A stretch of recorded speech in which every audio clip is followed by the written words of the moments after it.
भगवान विष्णु के प्रिय माह में से एक वैशाख हिंदू कैलेंडर का दूसरा माह है।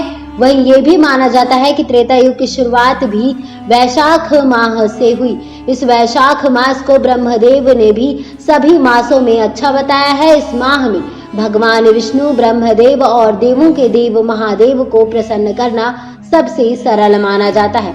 मान्यता के अनुसार वैशाख मास में भगवान विष्णु के कई अवतारों ने जन्म लिया। साथ ही श्री हरि विष्णु इस माह में अति प्रसन्न होते हैं।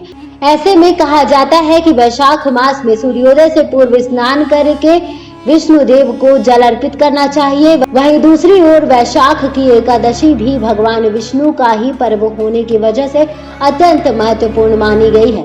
वह इस माह के सोमवार भी सावन व कार्तिक के सोमवार की तरह ही भगवान शिव की पूजा के लिए महत्वपूर्ण माने गए हैं। ऐसे में इस बार यानी 2021 में 7 मई शुक्रवार को वैशाख मास के कृष्ण पक्ष की एकादशी तिथि है, जिसे वरुथनी एकादशी भी कहा जाता है। वैसे तो वर्ष के प्रत्येक माह के हर पक्ष में एकादशी तिथि होती है और सबका अपना अपना महत्व भी है। वैसे तो वर्ष के हर माह के हर पक्ष में एकादशी तिथि होती है और सबका अपना अपना महत्व भी है, लेकिन माना जाता है कि वैशाख माह की वरुथनी एकादशी का व्रत रख कर भगवान के वराह अवतार का पूजन करने से सभी मनोकामनाएं पूरी होने लगती हैं। वहीं धार्मिक मान्यता के अनुसार इस दिन दान पुण्य करने से भगवान विष्णु के परम धाम की प्राप्ति होती है। 2021 एकादशी शुभ मुहूर्त की बात की जाए तो चलिए बताते हैं एकादशी का शुभ मुहूर्त क्या है।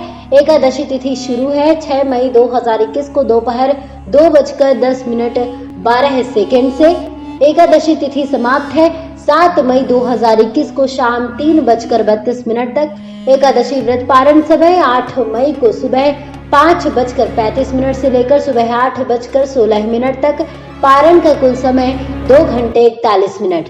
वैशाख मास की इस एकादशी को व्रत रखकर भगवान विष्णु के वराह अवतार की पूजा की जाती है। वैशाख मास की एकादशी को व्रत रखकर भगवान विष्णु के वराह अवतार की पूजा की जाती है।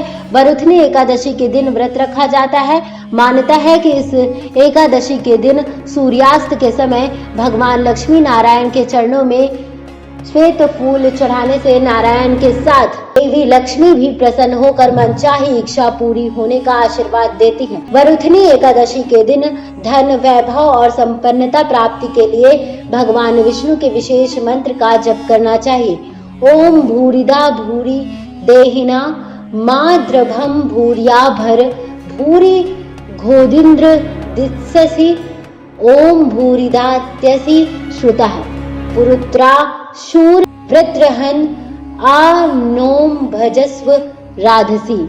वरुथनी एकादशी पर इस तरह से करे पूजा। जी हाँ, बता दें आपको। इसके बाद श्री हरि विष्णु देव की अक्षत, दीपक, नैवेद्य सहित 16 सामग्री से विधिवत पूजा करनी चाहिए। इसके बाद घर के पास लगे किसी पूजित पीपल की पूजा भी करें और उसकी जड़ में कच्चा दूध चढ़ाने के बाद घी का दीपक लगाएं।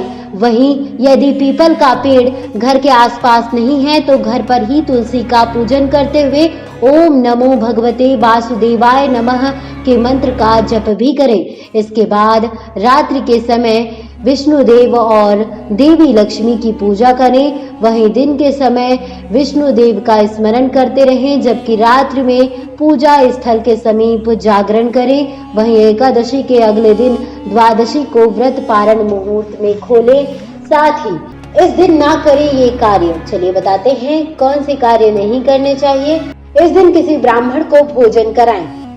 इस एकादशी के दिन दूसरी बार भोजन नहीं करना चाहिए, यानी फलाहार भी एक ही समय करना चाहिए। वहीं कांसे के बर्तन में भोजन करना भी इस दिन अनुचित माना गया है। इसके अलावा इस दिन मांस, मसूर की दाल, चने का शाक, शहद इत्यादि से दूरी बनाकर रखें। साथ ही ब्रह्मचर्य का पालन करें। कांसम मासम मसूरान्नम चणकम कोद्र कांस्यम मासम मसूरान्नम तड़कम कोद्र वांस्तथा शाकम मधुपरान्नम चा पुनर्भोजन मैथुने। वहीं ये भी मान्यता है कि इस दिन व्रत करने से अन्नदान और कन्यादान दोनों के बराबर फल मिलता है। वहीं ये भी मान्यता है कि इस दिन व्रत करने से अन्नदान और कन्यादान दोनों के बराबर फल मिलता है। इसके अलावा इस एकादशी के व्रत से समस्त पाप ताप नष्ट होने के साथ सुख सौभाग्य की प्राप्ति होती है। वरुथनी एकादशी का व्रत अथाह पुण्य फल प्रदान करने वाला माना जाता है। बता दें आपको, हमें ये पूरी जानकारी वेबसाइट्स और अन्य जगहों से प्राप्त हुई है। ये जानकारी आपको कैसी लगी, आप हमें कमेंट बॉक्स में कमेंट कर जरूर बताएं। नेक्स्ट 9 स्पिरिचुअल की रिपोर्ट।